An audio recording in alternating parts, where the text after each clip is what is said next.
The former leader of the free world and the man that might be the future leader of California. President Clinton makes an endorsement here in L.A.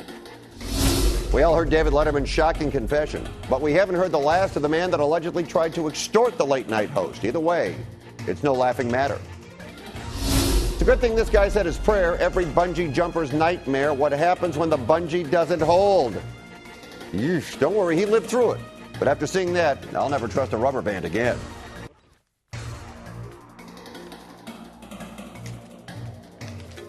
Who will succeed Arnold Schwarzenegger as governor? Meg Whitman is going to spend an awful lot of money to try on the Republican side. San Francisco Mayor Gavin Newsom, one of those running for the Democrats, and today he received the official endorsement of Bill Clinton.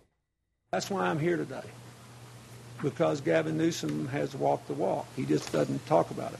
This is a proud day for me, as someone who's grown up admiring President Clinton, someone who's had the great privilege to work with President Clinton, not just as mayor, but now as a friend and partner in so many wonderful endeavors.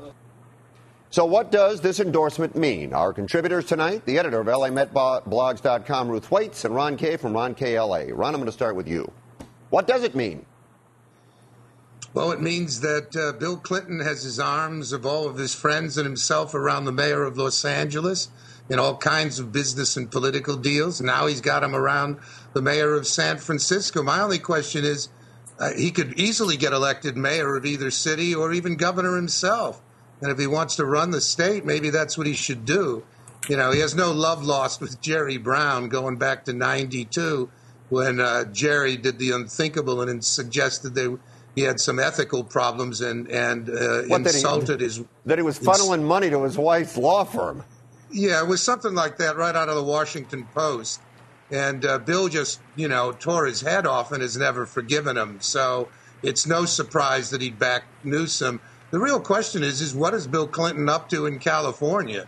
And I haven't seen anybody begin to explain that. Ruth, what do you think? Do you think the endorsement means that Newsom's got a shot on the Democratic side over Jerry Brown? I think that Newsom needs to take this bump and run with it if he gets one, because money is what wins elections in California and across the country.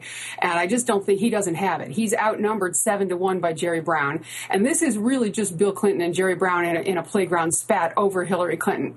So Bill is endorsing Newsom to try and get back at Brown, which is, fine. But I think that if Newsom has any hope at all, he's going to have to try and raise some money because Spielberg and Katzenberg are behind Brown, and he's just got so much money.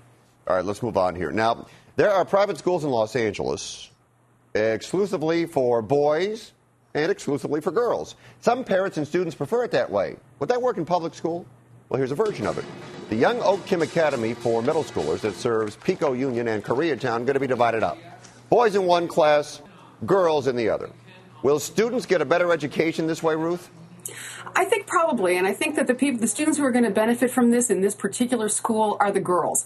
This is an engineering and tech specialty school, and I'm not going to go as far as having Barbie say math is hard, but I am going to say that girls' brains develop differently than boys. This is a middle school, and I think that this is the one thing that Catholics did get right, is separating the boys from the girls in the learning environment. I think that they're going to be able to get more focused and more specialized education, and I think that everybody's going to have better scores from this. Ron, I've not seen any research that indicates it works better that way. I'm of the opinion it's just the parental preference.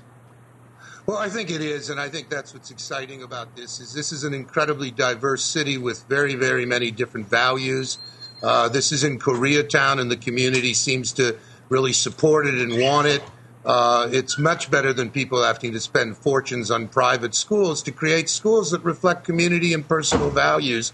And so I think it's a positive trend and part of the breaking up of LAUSD in ways that actually bring parents in, the community in, and hopefully will liberate teachers to actually start teaching. I'll toss this out to either one of you. Do you think if this proves to be successful, we're going to see a new trend in education and we'll see this elsewhere? Probably. I think so. It's difficult to measure because it's going to be on a school-by-school and student-by-student basis. I have to say that they couldn't be doing much of a worse job at LAUSD. So, honestly, any improvement is going to be an improvement. And I agree that it's great to have the community involved, and everybody seems really supportive of the school. All right, let's move on.